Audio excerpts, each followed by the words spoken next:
Shalom Bapak Ibu Saudara yang terkasih dalam Tuhan. 亲爱的弟兄姐妹们，平安！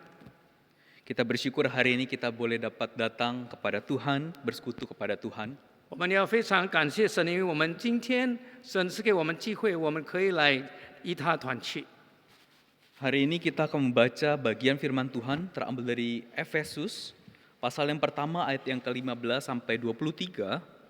我们今天所要读的经文是以弗所书第1章第15节到第23节。 Tapi pertama-tama saya akan membacakan ayat yang ke-18 saja terlebih dahulu. 首先，我先念这个第18节。 Ayat Efesus 1 ayat yang ke-18. Dan supaya ia menjadikan mata hatimu terang, agar kamu mengerti pengharapan apakah yang terkandung dalam panggilannya, betapa kayanya kemuliaan bagian yang ditentukannya bagi orang-orang kudus. 以弗所书第1章第18节，并照你们心中的眼睛，使你们知道他的恩召有何等的指望，他在圣徒中得了基业，有何等的丰盛的荣耀。 Mari kita bersatu dalam doa. 我们低头祷告， Kami bersyukur Tuhan hari ini kami boleh datang kepadamu. 主，我们感谢你，我们今天这个下午，我们可以来到你的殿中， Berikan kepada setiap kami kesiapan untuk mendengar kebenaran firman Tuhan. 是给我们每一个人有一颗心来预备，可以听神的话， Biarlah hati kami dan mata kami tertuju kepada Engkau. 让我们的心、我们的眼睛淡淡的仰望你。 Dan kiranya Tuhan pakai kedua hamba-Mu di tempat ini, baik yang menyampaikan firman maupun yang menerjemahkan. 求你也使用你两位仆人，无论是讲的或者翻译的， Kami serahkan waktu ke depan ke dalam tangan kasih Tuhan. 我们把前面这一段的时间交在你大能的手中， Roh Kudus bekerjalah di tengah-tengah kami. 圣灵在我们当中运行。 Dalam nama Tuhan Yesus kami berdoa. 我们祷告，奉靠主耶稣基督的圣名， Amin. 阿门。 Bapak Ibu Saudara, satu kali ada seorang yang sebetulnya jarang pergi ke bengkel, tetapi kali itu ia pergi ke bengkel. 弟兄姐妹们，有一个人，他本来不经常到修车厂，但是那一天呢，他去了修车厂。 Namun ketika itu Bapak Ibu Saudara, ia memantau pekerjaan mobilnya. 当他在那里查看他的那个修汽车的工作的时候， Tangannya tiba-tiba terkena oli. 有润滑油滴到他手上。 Lalu tidak sengaja tangan yang terkena oli ini terkena di baju putih miliknya. 在那个不知不觉的时候呢，这一滴油呢就染到他的白衣服身上。 Ketika itu ia berusaha dengan keras untuk membersihkan noda itu. 当时他试图要把它弄干净它， Namun noda itu makin meluas. 但油污呢却反而更扩散到别的地方。 Usahanya untuk membersihkan malah semakin merusak. 他本来想要弄清洁，然而却适得其反。 Kemudian ia berusaha untuk mencuci. 接着他把衣服拿去洗， Namun noda itu tidak hilang. 但是呢油污呢却不会消失掉。 Malahan Bapak Saudara, baju putih itu malahan lebih kusam dari sebelumnya. 反而是他本来是白色的衣服呢，变得更加的污秽了。 Ia berusaha membuat noda itu hilang. 他再一次的想方设法的来弄清洁这个油污， Ia berusaha keras membuat baju itu kembali putih seperti baru. 好让他的衣服呢能够重新的这个变白如新。 Namun usaha itu sia-sia. 但是他却失败了， Demikian dengan noda dosa. 就像我们身上的罪的污秽一样。 Manusia tidak dapat membersihkan diri dari noda dosa. 我们人没有办法自己来弄清洁它， Baju putih yang kita kenakan menjadi kotor oleh karena dosa. 我们所穿的衣服变脏了，这一切都因做罪的缘故。 Sampai ketika kita berjumpa dengan Tuhan. 直到最终呢，我们遇见了主耶稣， Tuhan menebus setiap kita. 主耶稣救赎了我们。 Di saat itulah dikatakan oleh firman Tuhan bahwa kita mengenakan 就像神的话所说的，那个时候我们已经穿上了， mengenakan manusia baru. 穿上了新人。 Manusia baru ini Bapak Ibu Saudara tidak sama dengan manusia yang lama. 这个新人是与旧人完全不同的。 Dikatakan di ayat yang ke-18, kalau kita adalah manusia baru, mata hati kita menjadi terang. 就说到新造的人，他的心中的眼睛变明亮了。Ketika mata hati kita terang, maka kehidupan kita akan terang. 因此，当我们心中的眼睛明亮以后，我们的生活也变明亮了。 Sehingga kita dapat memancarkan terang itu. 因着这个缘故呢，我们可以发出那个光来。 Tema kita pada hari ini adalah Church God's New Humanity. 今天我们所要讨论的主题是教会是神新造的人， Atau kita dapat artikan kemanusiaan baru milik Allah. 就是新造的人类是属于神的。 Nah, berbicara tentang hal itu sebetulnya pada tahun 1968, 如果讲到这一点的话，是早在1968年的时候， ada sebuah kegerakan dinamakan dengan New Humanity. 有一个所谓的这个新的人类的运动。 Gerakan itu Bapak Saudara diprakrasai oleh anak-anak Tuhan yang cinta akan Tuhan. 这个运动呢，有不少的无论是男的还是女的，这个神的仆人在那里拥护这个运动。 Mereka berusaha untuk mengaktualisasikan firman Tuhan di dalam kehidupan sehari-hari. 他们为做是要实践这个神的话， Baik itu di dalam lingkup sosial, budaya, ekonomi, politik, 使用在无论是在社会上、文化、经济或者政治上。 dan bahkan mereka juga berusaha menawarkan jawaban-jawaban konkret atas tantangan masyarakat modern. 并且呢，也给这个现代的社会一个挑战具体的答案。 Mereka Bapak Ibu Saudara berkontribusi dengan nyata terhadap dunia ini. 他们对这个世界有这个很明确的这个贡献。 Mereka adalah orang-orang yang mempraktekkan kebenaran firman Tuhan. 他们在哪里实践神的这个话？ Nah, Bapak Ibu Saudara, sebetulnya gereja adalah manusia-manusia atau kumpulan manusia baru milik Tuhan yang telah ditebus oleh Kristus. 其实教会呢是就是一群神拥有的信造的人，已经被主耶稣的宝血所救赎的。 Kumpulan orang percaya yang ada di dalam gereja ini, kita sedang mengusahakan diri kita untuk mempraktekkan firman Tuhan di dalam kehidupan kita 我 sehari-hari. 们这一群在教会里面的信徒，我们已经得了学习了神的话，因此我们想把这个神的话呢实践在我们的生活里面。 Sebagai manusia ciptaan barunya Tuhan, Bapak Ibu Saudara, 每一个神所新造的人， kita perlu mengaplikasikan firman Tuhan dengan cara mempraktekkan dan membagikan beberapa hal. 我们要有几点，我们要去实践它，并且分享它。 Yang pertama, 第一点， kita perlu membagikan pengharapan daripada Tuhan. 我们必须把这个在神里面的盼望呢分享出去。 Di ayat yang ke-18 dikatakan, dan supaya ia menjadikan mata hatimu terang, agar kamu mengerti pengharapan apakah yang terkandung dalam panggilannya. 就像以弗所书第1章第18节这样说，并照我们心中的眼睛，使你们知道他的恩召有何等的指望，他在圣徒中得了基业，有何等的丰盛的荣耀。 Kata pengharapan dapat juga diartikan tentang memiliki satu keyakinan atau confidence terhadap janji yang akan terpenuhi. 这个盼望呢，也可以解释成拥有并深信不疑，神的应许必须兑现。 Bisa juga mengacu kepada dasar kita berharap. 也可以讲到这个我们盼望的基础， Juga bisa mengacu kepada satu hal yang kita benar-benar harapkan. 也可以说到对某件事情，我们有这个极大的盼望。 Tentu kita tahu dasar kita berharap yaitu kepada Kristus Yesus. 我们肯定，我们知道我们这个盼望的基础是在哪里， Dan Kristus Yesus itulah satu-satunya pengharapan kita.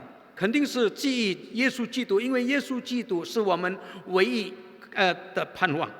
Kita juga memiliki satu keyakinan bahwa janji yang Tuhan berikan, yaitu kalau satu hari kelak kita berjumpa dengan Tuhan, kita pasti akan masuk ke dalam surga. 我们也非常的深信，有一天当我们离开世界回到上帝那里的时候，我们将会与上帝永远在天堂里。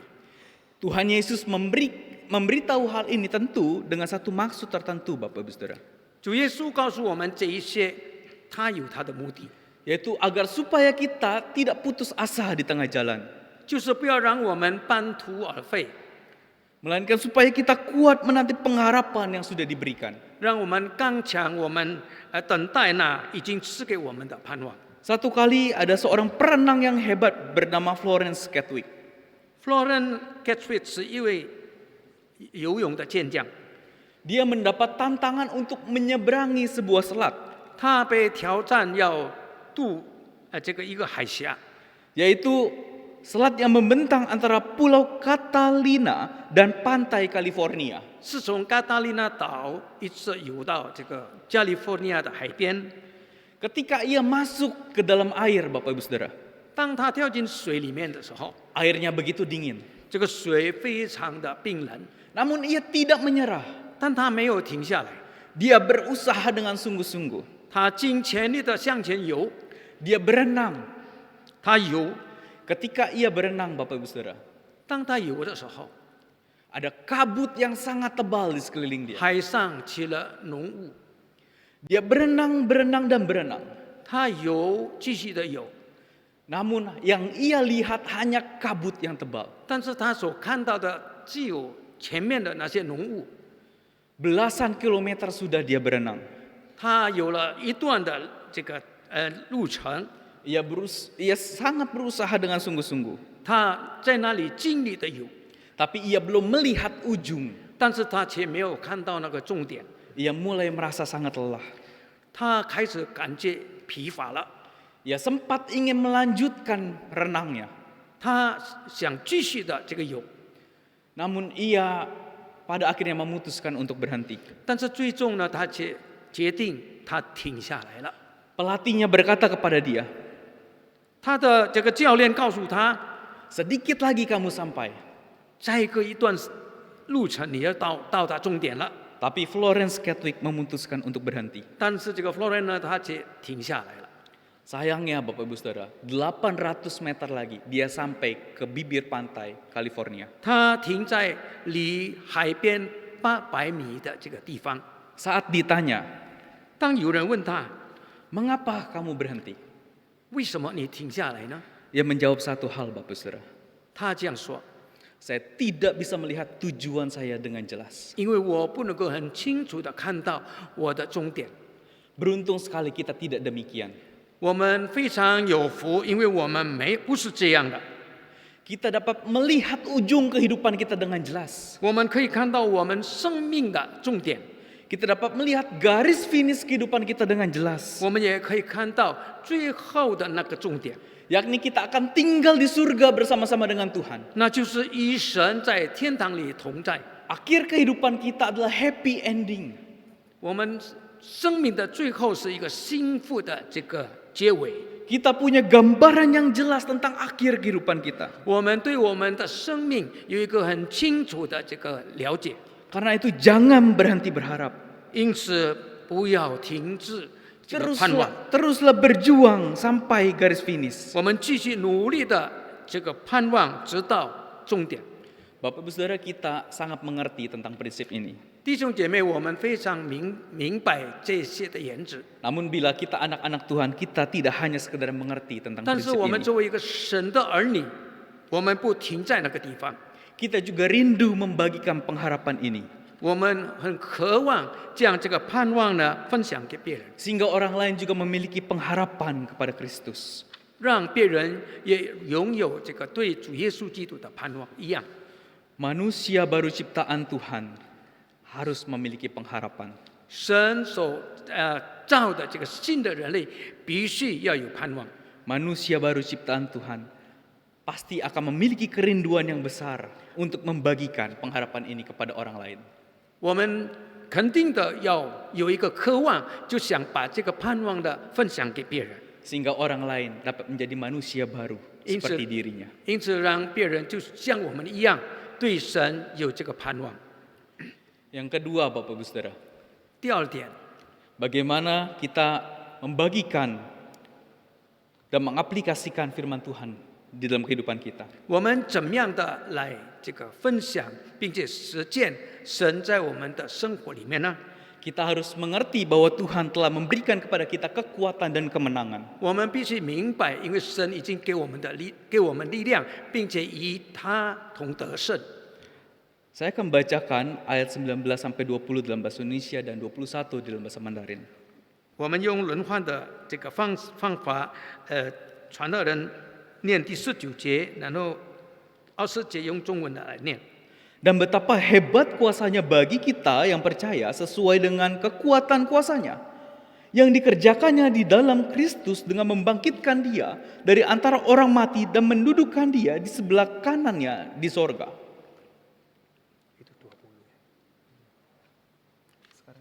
21节，也超过一切执政的、掌权的、有能的、主治的和一切有名的，不但是今世，连来世也都超过了。 Bapak Ibu Saudara, Allah kita adalah Allah yang memiliki kuasa yang sangat hebat. 弟兄姐妹们，我们的神是拥有权柄的神， Tidak ada tandingannya di dunia ini. 是没有一个权柄可以跟他比较的。 Namun banyak sekali orang yang mencoba meniru akan kuasa Allah ini. 但是有许多的人在那里模仿这个神的权柄。 Bapak Ibu Saudara ingat tentang bagaimana Musa melemparkan tongkatnya. 我们大家都记得摩西怎么样的把他手掌丢在地上变成蛇， Lalu tongkatnya itu berubah menjadi ular. 他的手掌变蛇了。 Lalu ahli sihir orang Mesir itu melakukan hal yang sama. 但是同样的，这个法老的巫师呢，他也这样做了。 Dia berusaha meniru. 他在那里想方设法的来模仿， Namun berbeda kualitas kuasanya. 但是它的质量却不同。 Tongkat daripada Musa itu memakan tongkat yang daripada ahli Mesir itu. 因为从摩西的手掌变的蛇，却吞噬了法老巫师所变的那个蛇。 Di zaman modern ini banyak juga yang berusaha meniru akan kuasa Tuhan. 在现今的时代里面，也有不少的人设法模仿主耶稣。 Para ahli-ahli sulap biasanya mereka akan mempraktekkan tentang berjalan di atas air. 那些魔术师他们在这个做这个魔术的时候，来设法在这个水上行走。 Namun mereka berjalan di atas air yang tenang, 但是他们是在这个平静的水上行走， di atas kolam renang. 是在游泳池里面的， Berbeda dengan Kristus. 季度且不同。 Dia berjalan di atas air di tengah-tengah badai. 它是行在这个水上，是在波浪翻滚的这个暴风雨之中， Sangat berbeda kualitas kuasanya. 因此它的质量是完全的不同。 Walaupun banyak yang berusaha untuk meniru kuasa daripada Tuhan, 虽然有不少的人在那里这个想方设法的来模仿神的能力， namun hanya satu hal saja yang tidak dapat mereka tiru, 但是有一个权柄， yaitu mengampuni dosa kita 神能做，但是人不能做，那就是实罪的大能， dan membuat jaminan bahwa kita akan sampai ke sorga suatu hari kelak. 也让我们可以得着这个进入永恒的天堂的保障。 Dan setiap kita orang-orang yang sudah diampuni dosanya, 我们已经蒙这个赦免的人， kita memiliki satu kekuatan yang besar, yaitu untuk menang atas dosa. 我们里面有极大的能力，就是有这个战胜这个罪的能力。 Kita dimungkinkan untuk tidak lagi dicengkram atau diperbudak oleh dosa. 我们如何能够持续的、不断的这个战胜这个罪呢？ Karena itu kita sebetulnya perlu konsisten untuk menang atas dosa. 我们必须很持续的就是坚持我们能够以罪得胜。 Sehingga kita bisa menjadi dampak yang baik bagi dunia ini. 因此，我们可以对这个世界上有一个很极大的影响力。 Bahwa orang Kristen berbeda dengan orang dunia ini. 说到我们基督徒是跟这个世上的人不一样的， Bagaimana cara kita melobi orang? 我们如何能够与人分享呢？ Bagaimana kita men-treat dan membuat kesepakatan kepada orang? 我们如何跟他有一个很好的这个交通呢？ Kita perlu menunjukkan nilai bahwa kita adalah orang-orang yang telah lepas daripada cengkraman dosa. 我们必须表现出我们是已经从最终的权势得着释放的人。 Cara kita bersikap, cara kita berkata, Cara kita memberikan pertolongan, tunjukkan bahwa kita adalah orang-orang yang telah meninggalkan kebiasaan lama. 让我们的言语、我们的行为，在帮助别人的事上，以及其他的事上，表现出我们已经离开这个罪的人， Biarlah dunia ini merasakan dampak yang sangat besar daripada seluruh anak-anak Tuhan. 也让世界能够感受到神儿女极大的影响力。 Yang terakhir Bapak Ibu Saudara, 最后是第三点， bagaimana cara kita untuk mempraktekkan, mengaktualisasikan dan membagikan firman Tuhan? 我们如何能够实行这个神的话，并且分享给别人呢？ Kita perlu terlebih dahulu namanya dipenuhi oleh Kristus. 我们非常的需要圣灵的充满。 Ayat ke-23 mengatakan jemaat yang adalah tubuhnya, yaitu kepenuhan dia yang memenuhi semua dan segala sesuatu. 这里23节说，教会是他的身体，是那充满万有者所充满的。 Seringkali kalau kita berbicara tentang tubuh Kristus, kita akan berbicara tentang tubuh fungsional atau tubuh yang sudah terkoordinasi dengan baik. 每一次当我们谈论到这个基督的身体的时候，我们将会谈到这个我们身体的功用，并且一个相互调谐的这个身体呢，是非常好的事。 Namun hanya di surat Efesus dan Kolose yang mengaitkan tubuh dengan kepenuhan Kristus. 但是圣经里面单单是在以弗所书、以哥罗西书呢，就是把身体与基督的这个充满相关联的。 Yang artinya tubuh ini sangat bergantung kepada Kristus itu sendiri. 意思是说，这个身体是多么的奇介于基督本身。 Kata kepenuhan di sini juga dikaitkan dengan kepenuhan gift atau berkat yang melimpah yang berasal daripada Tuhan. 在这里我们所提到的这被充满是讲到，这个有礼物、有恩赐， Kita Bapak Saudara harus menyadari satu hal, 我们必须清楚的醒悟到， bahwa surat Efesus ini ditulis oleh Paulus bukan kepada satu orang atau satu individu saja, tetapi kepada gereja. 以弗所书，保罗写信给以弗所书，不是单单给个人的，乃是给整个的教会的会众。 Yang artinya kepenuhan yang berkaitan dengan gift, karunia, berkat yang diterima oleh gereja atau diterima oleh jemaat Tuhan tidak boleh disimpan sendiri tetapi harus dibagikan oleh gereja itu. 那就是我们所领受的这个一切的礼物、一切的恩典、一切的恩赐，我们不可以占为己用，乃是必须分享给别人。 Bapak Ibu Saudara, gereja kita sangat banyak membagikan. 我们看到我们的教会已经做了许多这样的事， Salah satunya dengan pelayanan vaksin yang kita lakukan. 其中就是我们已经这个参与这个疫苗种植的事。 Dan mungkin Bapak Ibu Saudara pernah mendengar pelayanan PPMT kita. 可能我们也听过这个培训地方神仆的这个工作， Mari kita terus jaga semangat ini. 让我们持续不断的继续的努力， Bahkan kita terus perbanyak untuk membagi. 继续的倍增并且分享。 Sehingga gereja kita GKI Pluit dan setiap jemaat yang ada menjadi ciptaan baru yang membawa dampak bagi sekeliling. 因此，我们这个三湖新村的国语堂呢，所有的会友都可以成为新造的人，影响四周围的人， Dan biarlah nama Tuhan yang dipermuliakan. 神的名得着最大的荣耀。 Mari kita berdoa. 我们低头祷告， Kami bersyukur Tuhan bahwa Engkau telah menebus kami menjadi manusia baru. 我们感谢主，因为你已经让我们可以被你所造成新的人。 Ajarlah kami anak-anak-Mu yang telah ditebus 求你教导我们这些被赎的人， untuk mempraktekkan kebenaran firman Tuhan di dalam kehidupan kami hari lepas hari. 可以在我们的生活里面把主你的话实践出来。 Sehingga orang-orang di sekeliling kami merasakan dampak yang luar biasa. 因此，我们四周围的人可以感受到这个我们的影响力。 Dan pada akhirnya Tuhan dipermuliakan. 最终呢，你的名得着最大的荣耀。 Dalam nama Tuhan Yesus kami berdoa. 奉靠主耶稣基督的圣名，我们祷告， Amin. 阿门。